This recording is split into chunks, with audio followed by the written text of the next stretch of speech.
Merci Papa Nangai na ba message ou bien na question na Yona Loba.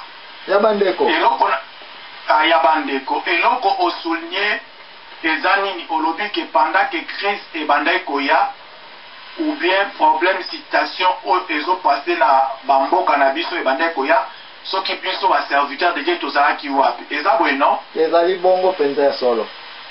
Bien, eloko na linkoloba papa nangai ezali très important ezali yangoyo.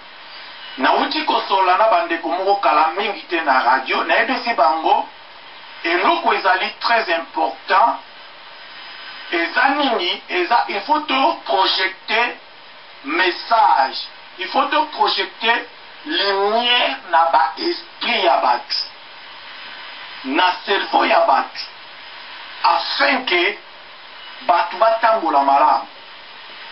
Alors ndeko nanga olobi na question na yo pona kozala mukuse soki ba citation de ba problème o tozana ona kati ya mboka ava eya beso basali na nzambe tozalaki wapi na ngai beso keno basali na nzambe tozalaki wana mais tojouaki rôle na biso te devant citation o ezokomela biso tozalaki batu moko po ezaki tobandaki tomonaka na mosika te soki tozalaki bato tomonaka na mosika alors citation de baproblème po ezokomela biso mais loke kokomela biso te.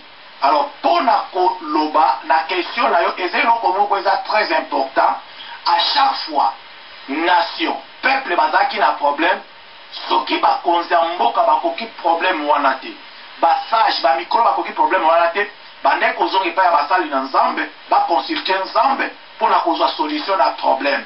Mais alors na génération na biso sikoyo ekomi nde kutu problème moko très difficile que nous basali na nzambe nazoloba en général que biso nde sikoyo nde mutu tozoboma nde sikoyo société.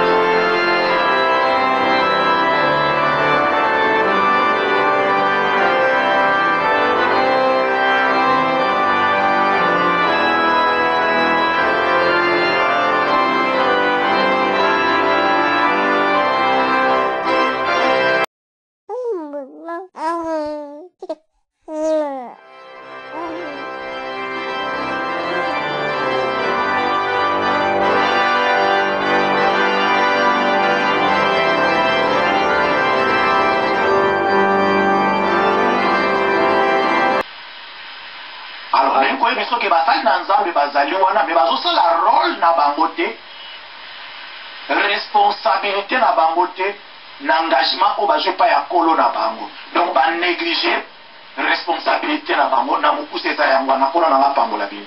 Alléluia. Alors mpona ndenge toprometaki ete po topemisa mpe papa paster asala mpe mwa révision ya banote na ye na bandeko mpe awa basili kokomela ngai mpe nakoka koregupe bango boye tozala kozwa mwa repo ya moke mpona bandeko bapema mwa moke parce que presque ba minute na biso oyo tosali 30 minutes ekoki déjà toza kozonga bandeko bokende mosika te na moins de 5 minutes naza lisusu kobenga bandeko nyonso mpo toza na conférence awa na radio puis eza koleka en direct mpenza te mais eza retransmis na mwa repo ya moke yango wana topema nano mpo topemisa mpe baconnexion ya bato mosusu mpona babatterie na bango ya internet na bandeko bazali awa bamama bazali awa oyo toza na hiver basengi mpe mwa repo donc papa paster kokende mosika te toza kozongela na ntango bandeko na kongo kuna bango mpe bakoprofite kolandaka bamindule ya yesu. Alleluya.